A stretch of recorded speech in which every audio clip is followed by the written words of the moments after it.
উনি এমন কবি, ওনাকে আর চিন্তা করতে হয় না। আল্লাহ ওনার উপরে এত করুণা রেখেছেন এই ব্যাপারে যে উনি ভাবলেই আল্লাহ ওনাকে দিয়ে দেন। বললেন বাস শাকিল ভাই আপনি চাইছেন তো আমি দিচ্ছি ইনশাআল্লাহ, আর আপনি গাইবেন। তো এই 2-3 দিনের মধ্যে ওই রেকর্ডিংটা হবে, তাই না গুলজার ভাই? তাই বলছি যে मैं भी उस रास्ते का राही, मैं भी हूँ उस रास्ते का राही, जिस रास्ते की मंजिल का नाम गुलजार सिपाही। উপস্থিত এখানে বহু শিল্পীবৃন্দ রয়েছেন, ছোট বড় সকলকে আমার শ্রদ্ধা, প্রীতি, শুভেচ্ছা, অভিনন্দন। সবথেকে একটা বড় কথা যে আমি গর্বিত যে আমি একটা ছোট্ট নগণ্য শিল্পী হয়ে এত বড় একটা গজলের বাজনায় আসতে পেরেছি। গজল তো অনেক মেহফিল হয়েছে আমার জীবনে, আমি 40,000 পর্যন্ত শ্রোতা পেয়েছি, একটা স্টেজে 40,000 শ্রোতা পেয়েছি। কিন্তু তার থেকে এই একটা মেহফিল, আজকের এই মেহফিল অনেক অনেক গুণ বেশি। কারণ এখানে বড় বড় মানুষকে, বড় বড় শিল্পীকে একত্রিত সবাইকে তো পাওয়া যায় না, একসঙ্গে দেখতে পাচ্ছি। আর এইরকম একটা মাজবায় আমার মতো নগণ্য মানুষ আসতে পেরে আমি নিজেকে ধন্য মনে করছি।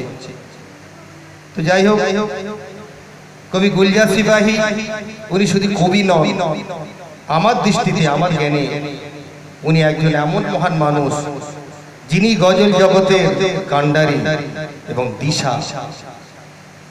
গজল জগতের কাণ্ডারি এবং দিশা তিনি যদি না হতেন, আমি মঞ্জুর আলম বিশেষ করে বলছি, কারুর কথাই বলবো না, সেটা পরে আমি আমার কথা বলবো। আমি যে আজ মঞ্জুর আলম হয়েছি, বিগত 35 বছর গাইছি কন্টিনিউ, তাই মঞ্জুর আলম হতে পারতাম না এই গজল জগতে, ক্যাসেট জগতে, লেখার জগতে। আমাদের এই ছোট্ট ছোট্ট ছেলেদের যদি সাহায্য না করতো, এই পথ যদি না দেখাতো, আজকে আমি মঞ্জুর আলম হতাম না। এরকম অনেক শিল্পী আমরা বাজারে রয়েছি, গজল করছি, বেড়াচ্ছি, নাম কিনছি, কিন্তু এর মূল কাণ্ডারি যিনি, তিনি হলেন কবি গুলজার সিপাহী। কবি গুলজার গজল জগতের ওস্তাদ, ক্যাসেট জগতের ওস্তাদ, ছোট্ট থেকে একটা শিল্পীকে আগিয়ে নিয়ে যাওয়া সেই পথের দিশা, তিনি হলেন গুলজার। তবেই তো আজকে গুলজার একাডেমি এই একটা প্রোগ্রামের আয়োজন করতে পেরেছে। অনেক কবি, অনেক শিল্পী আছে পশ্চিমবাংলার বুকে, এই ধরনের প্রতিষ্ঠান কেউ করার চেষ্টা করেন, কিন্তু আমাদের দাদা, আমাদের গুরুজন কবি গুলজার সিপাহী আজকে সেটা করে দেখিয়ে দিয়েছে। আমার গত রাত্রে খুব শরীর খারাপ হয়েছিল, কিন্তু দাদার আওয়াজ কানে এসছে, আমি না, আমায় যেতেই হবে যত কষ্টই হোক। আর সবচেয়ে বড় কথা যে আমাদের সঙ্গে যারা জড়িত, যারা আমাদেরকে হাত ধরে নিয়ে, আমরা ছোট ছিলাম, আমাদের হাত ধরে ধরে নিয়ে স্টেজে নিয়ে গেছে, গজলের জন্য সাহায্য করেছে, গজল গাওয়ার সুযোগ করিয়ে দিয়েছে, ক্যাসেট করিয়ে দিয়েছে।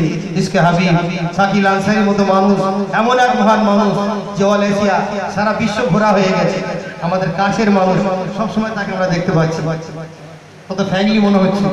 উনি আমার বাড়িতে এসেছেন, আমি ওনার কাছে বহুবার গিয়েছি, যতবার গিয়েছি ততবার উনি আমার টাকা সাড়া দিয়েছেন। তেমন এক মহান মানুষের সঙ্গে অনুষ্ঠান করতে পেরে এবং আমার ছোট ছোট ভাইরা যারা গজল শিখছে তাদেরকে সাথে পেয়ে আমি খুবই গর্বিত এবং আনন্দিত। বর্তমানে আমার আওয়াজ, আমার গলার পরিস্থিতি খুব একটা ভালো নয়, তবু এসেছি 2-1খানা গজল ছোট্ট ছোট্ট করে গাইব। দাদার লেখা সুপারহিট গজল, যে লেখাটাই গাইব সেটাই তো সুপারহিট, যে গজলটাই গাইব, কিন্তু কণ্ঠের সঙ্গে যেটা ম্যাচিং হচ্ছে হালকা, সেটাই আমি শোনাবো। আর একজন ঘোষক আমাদের মধ্যে রয়েছে, আমার বড় ফ্যান, এবং আমি ওনাকে খুব শ্রদ্ধা করি, ভালোবাসি। ওনার একটা ক্যাসেট আমি গজলও করেছিলাম, তো সেই কবি আপনাদের এলাকার তার হোসেন উনি উপস্থিত রয়েছেন আমাদের মঞ্চে। খুবই জ্ঞানী মানুষ, বাংলা ভাষা বহু দক্ষ রাখে। তো যাই হোক, সকলকে আমার শুভেচ্ছা, অভিনন্দন জানিয়ে আমি গজল পরিবেশন করছি।